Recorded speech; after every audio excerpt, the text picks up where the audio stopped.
What's happening, everybody? In this video, I'm going to be giving y'all my thoughts on the Triumph T595, a 25-year-old work of art, and in my opinion, one of the best bikes ever made.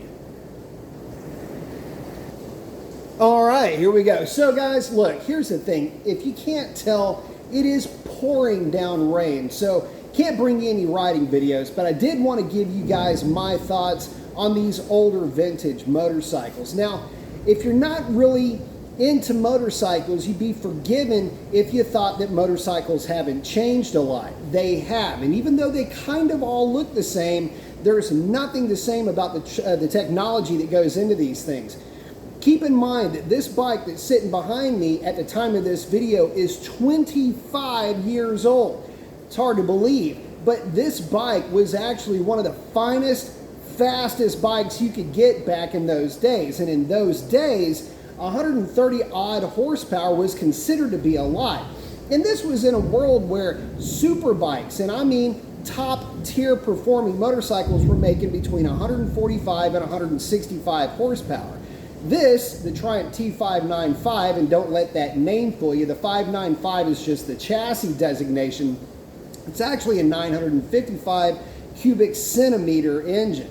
Now here's the deal. About 130 horsepower and about 74 foot-pounds of torque would get you around on one of these things. Plenty to keep pace with practically anything that was made back in the day.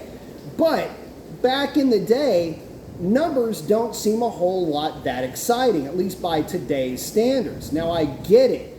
There's a huge void between 1998 and 2023. But the fun factor just is not there with the new bikes, or at least I should say the involvement factor with the new bikes is nowhere near what it was with these old vintage bikes.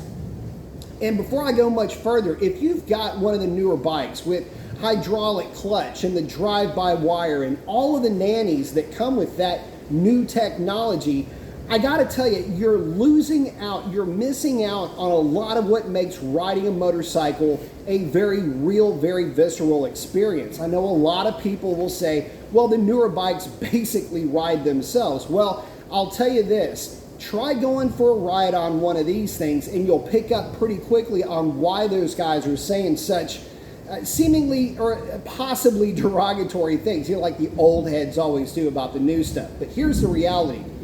This bike behind me has cable actuated everything. The clutch, it's got a big engine, so it's got a heavy clutch, gives you a really strong forearm workout. The brakes, they'll stop you eventually, but they're going to take some forearm to get them there. And yeah, the throttle is throttle by wire too, which gives you a very real, very visceral connection to the motorcycle. There's no nannies to bail you out, but there's also no nannies to get in the way. And this bike is 100% rock and ready to rip at any given twist of the throttle and in any gear. So in a way, it kind of becomes a more analog is the way it's described by a lot of folks, but it's kind of a visceral feel. You feel like you are integral to the organism that you create when you put rider onto one of these machines. And in saying that, yes, you can argue that the newer bikes are faster, you can argue that they're more better at transitioning in corners, or not as heavy and all that other stuff. Whatever, you would hope that that's the case, right? I mean, 25 years on, they're going to take things that they, being the manufacturers, will see things that maybe could be improvements and improve upon them, right? But the issue there is that the further you get away from these older analog bikes, the further you get away from that old school feel that so many guys really do prefer. It's one of the reasons, I didn't even realize this, but it's one of these reasons why motorcycles from the mid to late 90s and early 2000s, say 2005, 2007, are becoming so much more popular. The reason why is the riding experience. I think a lot of guys are taking a look at just the sheer numbers of the newer bikes, with seemingly 175 horsepower being the minimum cover charge that you've got to get to have a leader class bike, or at least have leader class fun.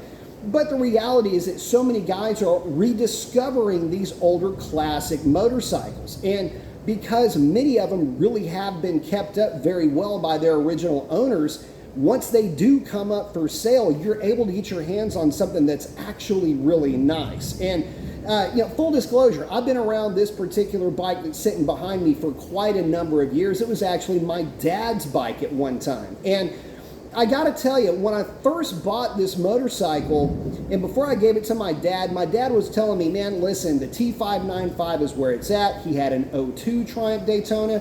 And I thought, you know what? The bike is so pretty. I had an RC51 at the time. By the way, another fantastic analog example of early 2000s hot rods. But anyway, getting back to it, I took a look at this thing. I thought, man, it is so pretty. It doesn't really matter how it rides, only to find out that this bike sitting behind me, this T595, is really good. And it really does split the difference between the everything right now torque of a V-twin and the wait for it, but it gets really good top end rush of a 4-cylinder.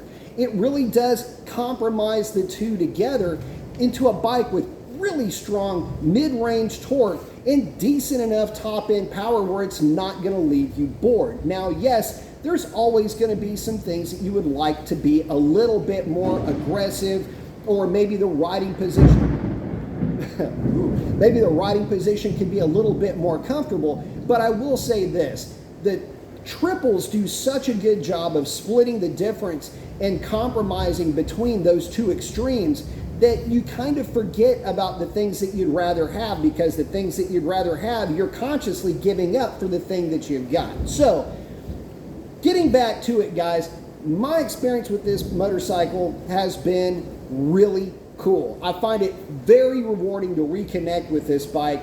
It's a really cool way for me to reconnect with the memory of my dad and some of the great times that we had riding together. But most importantly, it's a great opportunity for me to be able to share this motorcycle and my experience and my connection with it with you guys. So with that, post up your comments. Let me know what you think. If you've got some of these older, more analog bikes, I want to hear about it. I want to hear about your stories with these things. I know that I'm going to be creating a ton of awesome new memories with this bike, and I hope that you're doing the same with yours. And with that, that's a wrap. Adios.